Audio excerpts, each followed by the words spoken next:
मंडळी, महाराष्ट्राच्या विधानसभेत आता विरोधी पक्षनेता नसणार आहे, कारण विरोधी पक्षनेत्याची निवड होण्याची अपेक्षा होती त्या महाराष्ट्र विधिमंडळाच्या विशेष अधिवेशनाची आज सांगता झाली।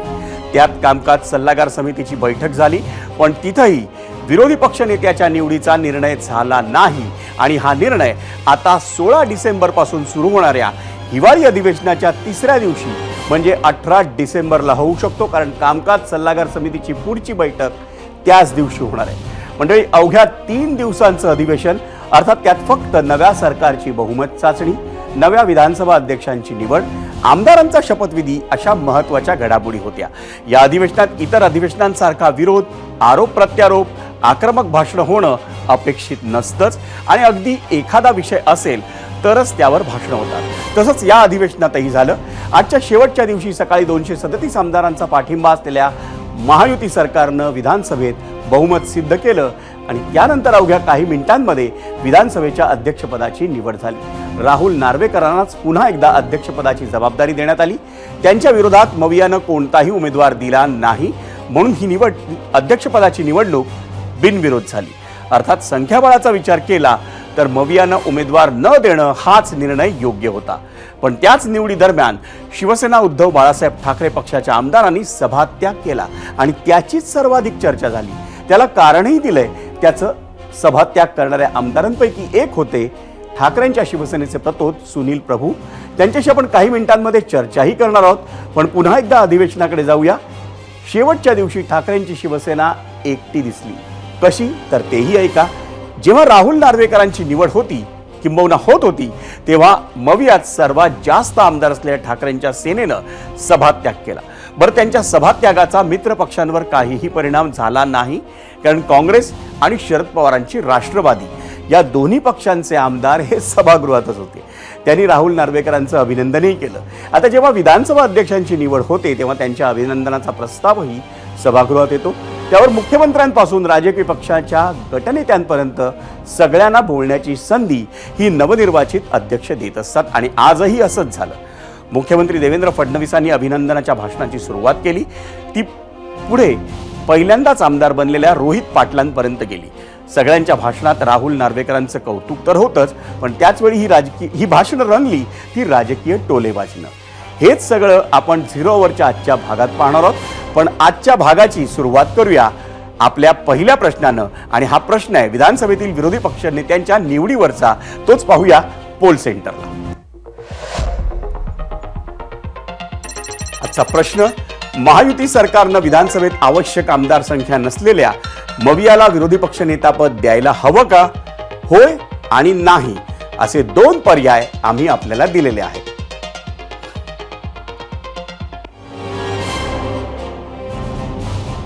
आणि मंडळी, मी जो विचारलाय तो प्रश्न आपल्याला पडतोय याचं कारण विधानसभेतलं आमदारांचं संख्याबळ। राज्यातल्या विधानसभा निवडणुकीत भाजप, शिंदेची शिवसेना आणि अजित पवारांची राष्ट्रवादी काँग्रेस यांच्या महायुतीला इतकं स्पष्ट बहुमत दिलंय की महाविकास आघाडीतल्या एकाही पक्षाकडे विरोधी पक्षनेतेपदासाठी तांत्रिकदृष्ट्या आवश्यक असलेलं संख्याबळ नाही। राज्याच्या विधानसभेतल्या एकूण सदस्यांची संख्या ही 288 आहे। त्यामुळे विरोधी पक्षनेतेपदासाठी महाविकास आघाडीतल्या एका पक्षाकडे किमान 29 सदस्य असणं आवश्यक आहे। पण महाविकास आघाडीत ठाकरेंच्या शिवसेनेत सर्वाधिक म्हणजे 20 आमदार आहेत, तर काँग्रेसकडे साधारण 16 आमदार आहेत। त्यामुळे विधानसभा अध्यक्ष राहुल नार्वेकर यांच्या अभिनंदनपर भाषण करताना मुख्यमंत्री देवेंद्र फडणवीस यांनी तोच धागा पकडून विरोधी पक्षनेत्याच्या निवडीवरही भाष्य केलं। आपण ऐकूयात ते काय म्हणाले। अध्यक्ष महोदय, मी पुन्हा येईन असं म्हटलं नव्हतं, पण तरी देखील आपण परत आलात याचा मला अतिशय मनापासून आनंद आहे। एक अध्यक्षांची दुसरी आतोटी अशी आहे की ते दोन्हीकडचा आवाज ऐकतात, डावीकडचाही ऐकतात आणि उजवीकडचाही ऐकतात, आणि डावीकडचा देखील चांगल्या प्रकारे ऐकतात। त्यामुळे मला असं वाटतं की याही वेळी अध्यक्षांवरती जबाबदारी आहे। डावीकडचा आवाज हा जास्त सूक्ष्मतेने आपल्याला ऐकावा लागणार आहे। पण मला असं वाटतं की लोकशाहीमध्ये एक चांगला विरोधी पक्ष असणं हे देखील सुदृढ लोकशाहीचं लक्षण आहे। त्यामुळे मी यापूर्वी देखील बोललो की सरकार म्हणून आम्ही विरोधी पक्षाचं आकलन किंवा मूल्यमापन हे संख्येने करणार नाही, तर महाराष्ट्राच्या हिताकरता ज्या ज्या गोष्टी विरोधी पक्ष मांडेल त्या स्वीकारण्याची या ठिकाणी हमी देखील आम्ही घेतलेली आहे. आणि मला असं वाटतं की तो आवाज योग्य प्रकारे सरकारपर्यंत पोहोचवण्याचं काम हे आपल्या माध्यमातून होईल. मंडळी, आपण ऐकला देवेंद्र फडणवीसांनी मांडलेला मुद्दा. आणि राहुल नार्वेकरांच्या अभिनंदनपर भाषणादरम्यान सभागृहात राजकीय उखाळ्यापाखळ्या कशा काढण्यात आल्या हेही आपण पाहणार आहोतच. पण जेव्हा फडणवीसांनी विरोधकांसंदर्भात असं वक्तव्य केलं तेव्हा शरद पवारांच्या राष्ट्रवादी काँग्रेसचे प्रदेशाध्यक्ष आणि ज्येष्ठ आमदार जयंत पाटील यांनी मुख्यमंत्री देवेंद्र फडणवीसांच्या विरोधी पक्षांशी संवाद साधण्याच्या भूमिकेचं स्वागत केलं. पण त्यांच्यात हा बदल गेल्या 5 वर्षात झाल्याचं सांगून जयंतरावांनी फडणवीसांना कोपरखळी मारण्याची संधी साधली. मी पुन्हाही सांगू नये, फडणवीसांना गेल्या 5 वर्षात दुसरीकडे बसावं लागलं आणि त्याचा परिणाम आत्ताचं त्यांचं भाषण असल्याचा मुद्दा त्यांनी हसत खेळत मांडला. मी पुन्हा येईन असं माननीय देवेंद्र फडणवीस साहेब म्हटले होते, पण 5 वर्ष ते आले नाही. ते आले पण दुसरीकडे बसले. 5 वर्षाच्या कालखंडात त्यांच्यात काय बदल झाले हे मी मगाशी त्यांच्या भाषणात ऐकलं. त्यांनी एक आमूलाग्र बदल केला की विरोधी पक्षाच्या बरोबर संवाद साधण्याचा पुन्हा प्रयत्न केला. पण मी त्याचं स्वागत करतो. जयंत पाटलांना ऐकलं. पुन्हा एकदा विधानसभेत जाऊया. मुख्यमंत्री देवेंद्र फडणवीसांच्या भाषणानंतर विधानसभेचे अध्यक्ष राहुल नार्वेकरांचं अभिनंदन करण्यासाठी माजी मुख्यमंत्री आणि विद्यमान उपमुख्यमंत्री एकनाथ शिंदे उभे राहिले आणि त्यांच्या भाषणात विरोधकांवर टोलेबाजी पाहायला मिळाली. राज्याच्या आणि देशाच्याही राजकारणात केंद्रीय राज्यमंत्री रामदास आठवले यांनी शीघ्र कवी अशी एक ओळख मिळवली आहे. संसदेतलं भाषण असो किंवा एखादा कार्यक्रम, आठवले भाषणाच्या ओघात एखादी चारोळी अगदी सहज रचतात. उपमुख्यमंत्री एकनाथ शिंदेनी विधानसभा अध्यक्ष राहुल नार्वेकरांचं अभिनंदन करताना आठवलेंसारखीच काव्य प्रतिभा दाखवून दिली. वर सध्या आपली आठवलेंशी युती झाल्याचंही त्यांनी अगदी हसत खेळत सांगितलं. काही लोकांनी तर वकील तर आले, पण काही लोकांनी एवढे आरोप केले आपल्यावर. काही त्यातले प्रवक्ते होते, काही विश्व प्रवक्ते होते, काही कुठले कुठले होते, काही भोंगे होते. सगळ्यांनीच आरोप केले आणि तरीसुद्धा आपण संयम ठेवला. आपण कोणाला घाबरलं नाहीत. म्हणून मी एकच सांगतो, कर नाही त्याला डर, त्याला नाही डर. कर नाही त्याला नाही डर, उसका नाम राहुल नार्वेकर. कोणी असो, सत्ताधीश असो वा विरोधी पक्ष, योग्य न्याय देतील विधानसभा अध्यक्ष.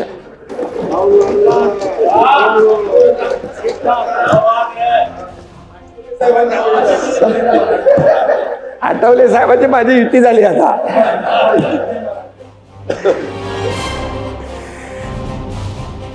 एकनाथ शिंदे म्हणतात आठवले साहेबांची माझी युती झाली आहे, कारण त्यांनीही आज काव्य प्रतिभा आपली दाखवली. म्हणजे मी आधीच म्हणालो की आजची भाषणं ही विधानसभा अध्यक्ष राहुल नार्वेकरांच्या अभिनंदनाची होती, पण ती गाजली राजकीय टोलेबाजी. मुख्यमंत्री देवेंद्र फडणवीस आणि उपमुख्यमंत्री एकनाथ शिंदे या दोघांनीही विधानसभा अध्यक्ष राहुल नार्वेकरांचं अभिनंदन करताना नाना पटोलेंचे आभार मानून त्यांना चिमटाही काढला.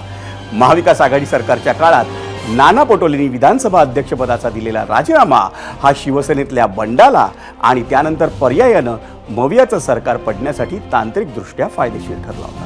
पाहूयात त्या दोघांनी नाना पटोलेंचा उल्लेख करून कशी टोलेबाजी केली. नाना भाऊ, तुमचेही विशेष आभार आहेत. तुमच्यापेक्षा ते तसे लहान आहेत, 13-14 वर्षांनी माझ्यापेक्षा लहान आहेत. पण तुम्ही वाट मोकळी केल्यामुळे मागच्या वेळेस ते अध्यक्ष बनू शकले.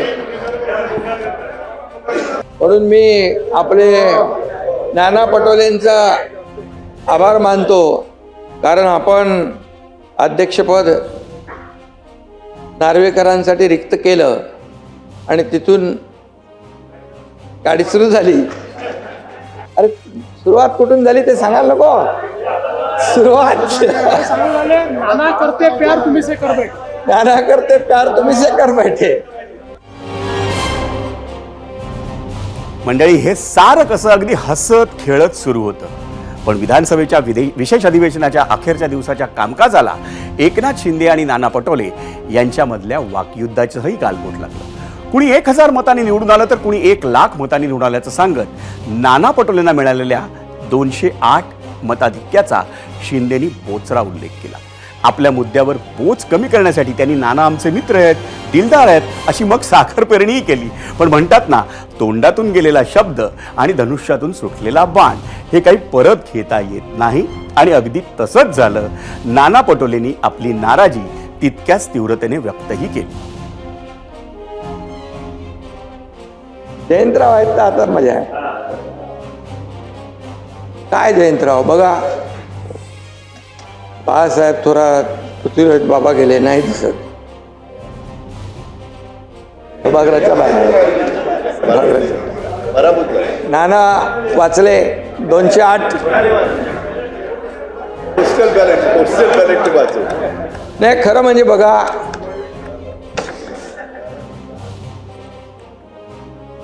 आता ईव्हीएम घोटाळा असता तर तुम्ही इथं नसताना. आता बघा, या प्रत्येक विधानसभेच्या मतदारसंघामध्ये वेगवेगळं मार्जिन आहे. कोण 1000 मतांनी निवडून येतो, कोण 1,00,000 येतो निवडून. तुम्ही याचं कसं 208 येतो, 208 येतो. 208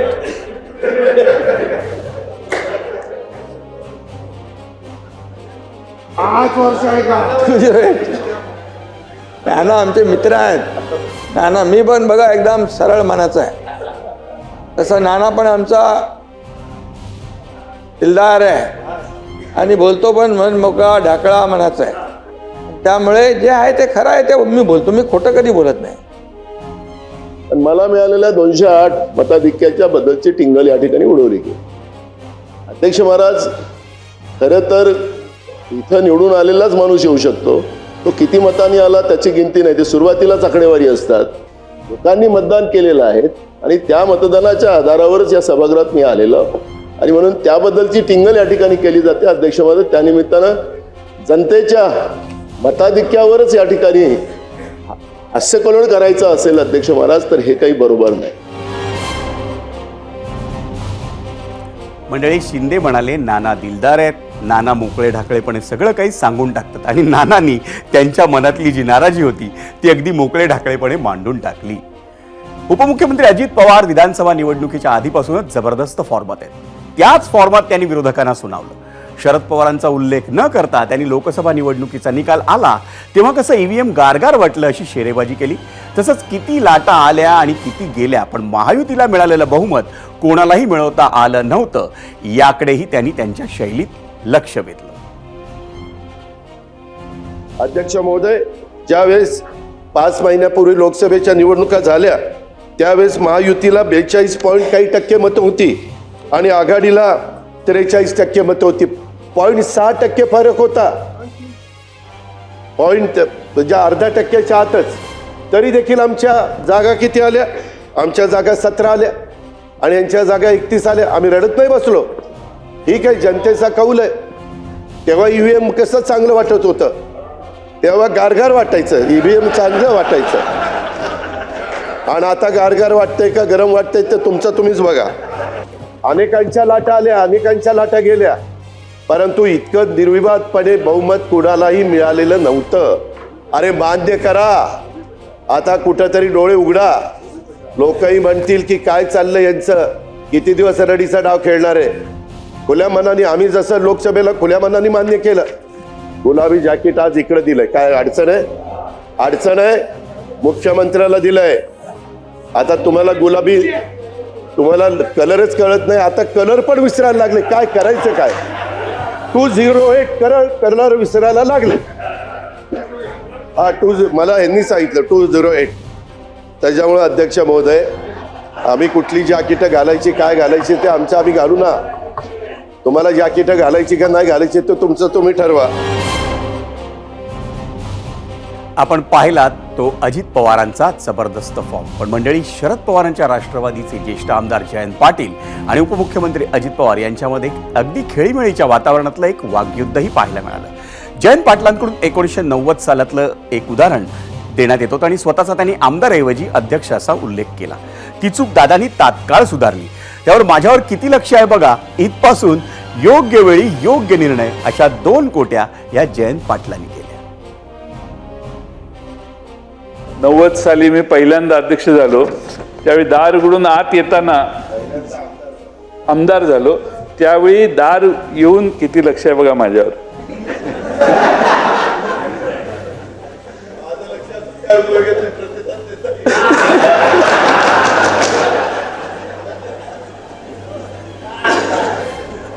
आमच्या पक्षाचा एक वाक्य आहे दादा, आपल्या पक्षाचं, योग्य वेळी योग्य निर्णय. मंडळी, दरम्यान जयंत पाटलांसाठी हीच ती योग्य वेळ आहे. आता रामकृष्ण हरी चला एकत्र जाऊ देवगिरी, असं विधान आमदार अमोल मिटकरींनी केलंय. तर जयंत पाटलांसारखा अनुभवी नेता सोबत आल्यास आनंद होईल असं म्हणून उदय सामंतांनी जयंत पाटलांना अगदी खुली ऑफर दिली. आणि जयंत पाटील साहेबांना मी जितका ओळखतो, हीच ती योग्य वेळ. मागे एक जागा खाली होती आणि मी हॅशटॅग रामकृष्ण हरी आता कार्यकाळ संपलाय, आता देवगिरी हेच आपलं प्रेरणास्थान असावं, अशा प्रकारचं ते विधान आहे. आणि मला विश्वास आहे की त्या विधानाचा जो मी आज ट्विट केलं आहे ते तुम्हाला लवकर अंमलात आलेलं दिसेल. जयंत पाटील साहेबांसारखे एक सिनियर व्यक्तिमत्व, ज्यांनी अनेक वर्ष अर्थसंकल्प मांडलेला, अनेक वर्ष इरिगेशन सांभाळले, ग्रामविकास सांभाळले, असा नेता जर, मला माहीत नाही, योग्य वेळी योग्य निर्णय ह्या टॅगलाईन खाली महायुतीमध्ये येणार असतील तर नक्कीच आम्हाला अभिमान वाटेल, चांगलं वाटेल. अशी गंमत जम्मत होती. पण त्याच वेळी म्हणतात ना मंडळी, बाळाचे पाय पाळण्यात दिसतात, अशी मराठी एक म्हण आहे. आणि सांगलीतल्या तासगाव कवठे महाकाळ मतदारसंघाचे आमदार रोहित पाटलांनी विधानसभेतल्या आपल्या पहिल्याच भाषणात भविष्यात सभागृह गाजवण्याची ताकद आपल्या शब्दांमध्ये असल्याचं दाखवून दिलं, असं म्हटलं तर वावगं ठरणार नाही. आमदार रोहित पाटील हे रुडार्थानं बाळ नाही, ते 25 वर्षांचे आहेत, हेही खरं आहे. पण आमदार या नात्यानं ते देशातील सर्वात तरुण विधानसभा सदस्य आहेत. आणि त्याच केवळ न्यायानं देवेंद्र फडणवीस, एकनाथ शिंदे आणि अजित पवार यांच्यासारख्या 50 ते 65 मधल्या राजकारण्यांसमोर रोहित पाटील हे वयानं बाळ आहेत. पण याही वयात त्यांनी आपल्या वडिलांकडून म्हणजे RR पाटील यांच्याकडून आलेला वाचनाचा आणि वक्तृत्वाचा वारसा उत्तम जोपासलाय. आपल्या जुन्या सहकार्याच्या लेखाकडे असलेली ही ताकद ओळखूनच शरद पवारांनी त्यांच्या नेतृत्वाखालील राष्ट्रवादी काँग्रेसच्या विधानसभेतील मुख्य प्रतोद म्हणून त्यांची नियुक्ती केली आहे. थोरल्या पवारांनी दिलेल्या त्या संधीला रोहित पाटलांनी पहिल्याच भाषणात न्याय दिला. आणि विशेष म्हणजे रोहित पाटलांचं भाषण सुरू असताना सभागृहात उपस्थित सारे सदस्य शांत राहून ते ऐकतही होते. रोहित पाटलांनी आपल्या भाषणात मुख्यमंत्री देवेंद्र फडणवीस यांचं अभिनंदन करताना संत नामदेवांच्या अभंगांमधल्या अमृताहुनी गोड नाम तुझे देवा या पंक्तीचा अगदी मिश्किलपणे वापर केला. आदरणीय फडणवीस साहेबांचं सुद्धा मी मनापासून अभिनंदन करतो. फडणवीस साहेब, एक अभंग आलेला आहे की अमृताहुनी गोड तुझे नामदेवा. आता संतांच्या वाणीतून सुद्धा आपलं नाव इतक्या गोड पद्धतीने घेतलं गेलेलं आहे. अमृताहुनी गोड मी मुद्दामच म्हटलं, कारण पुराणामध्ये सुद्धा अमृताला एक वेगळं महत्त्व होतं. आणि आजही अगदी मी आपल्याला फडणवीस साहेब विनंती करेन की विरोधी पक्षाला सुद्धा आपण सहकार्य कराल. आदरणीय शिंदे साहेब असतील, आदरणीय अजितदादा असतील, सन्माननीय सदस्य असतील, यांचं सुद्धा मी मनापासून अभिनंदन करतो. तर मंडळी, असा होता आजचा अधिवेशनाचा अखेरचा दिवस. विधानसभा निवडणुकीच्या प्रचारात एकमेकांवर आरोप प्रत्यारोप करणारी हीच का ती मंडळी, असा प्रश्न अनेकदा आम्हाला पडला. संध्याकाळी विधान परिषदेतही मुख्यमंत्री आणि उपमुख्यमंत्र्यांनी भाषणं केली. उपमुख्यमंत्री एकनाथ शिंदे यांची सभागृह नेता म्हणून निवडही झाली. त्यानंतर मुख्यमंत्र्यांनी नव्या आमदारांच्या ओळखी करून दिल्या. आणि सगळ्यात महत्त्वाचं म्हणजे आज सकाळपासून ठाकरेंच्या शिवसेनेनं लावून धरलेल्या बेळगावातील घटनेवर उत्तरही दिलं. ही सगळी बातमी आपण पाहणार आहोत. पण आता वेळ झाली आहे आपल्या पहिल्या प्रश्नावर तुम्ही दिलेल्या प्रतिक्रिया पाहण्याची. आणि त्यासाठी जाऊयात आपण मीडिया सेंटरला. आधी पाहूया आपला आजचा प्रश्न काय होता. महायुती सरकारनं विधानसभेत आवश्यक आमदार संख्या नसलेल्या मवियाला विरोधी पक्ष नेतापद द्यायला हवं का? होय आणि नाही असे 2 पर्याय आम्ही त्या प्रश्नावर आपल्याला दिलेले होते. आपण पाहूया, तेजस सुरवसे एक्स वर म्हणतायत, कोणत्याही पक्षाला 288 पैकी 10% म्हणजेच 29 जागा असतील तर त्याला विरोधी पक्षनेतेपद मिळतं. सध्या एकाही विरोधी पक्षाला तेवढ्या जागा नाहीत, त्यामुळे कायद्यानुसार देता येणार नाही. त्याचा उचित निर्णय विधानसभा अध्यक्ष राहुल नार्वेकर घेऊ शकतील.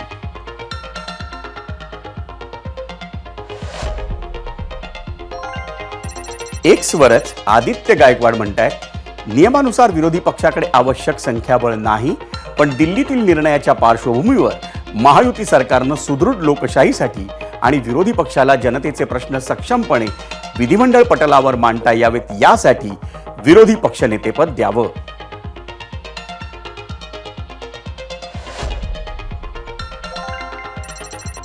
यूट्यूबवर सुरेश राणे म्हणतायत, महाविकास आघाडीतील तिन्ही पक्ष एकत्र आले तरी सुद्धा त्यांना कायद्याने विरोधी पक्षनेतापद मिळू शकत नाही. जनतेनं त्यांना त्यांची लायकी दाखवून दिली आहे असं सुरेश राणे म्हणतात.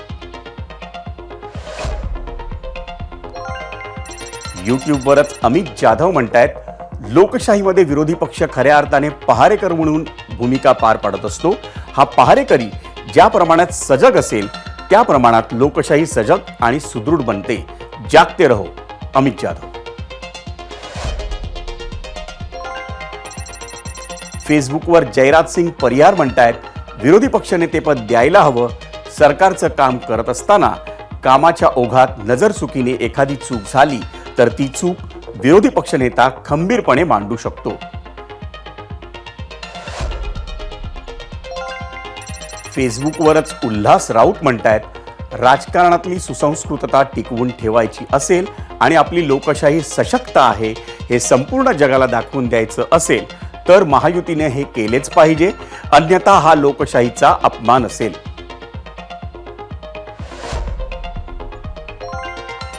इंस्टाग्रामवर रमेश कांगणे म्हणतायत, महायुती सरकार मवियाला विरोधी पक्षनेतेपद देईलही, पण विरोधी पक्ष या पदाचा वापर राज्याच्या विधायक कामासाठी करणार नाही.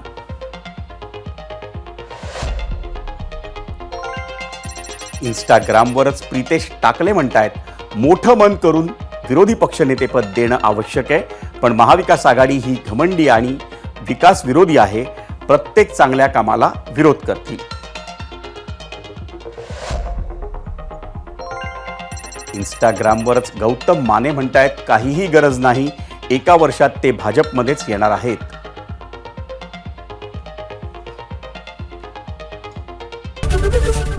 एबीपी माझा, उघडा डोळे बघा नीट.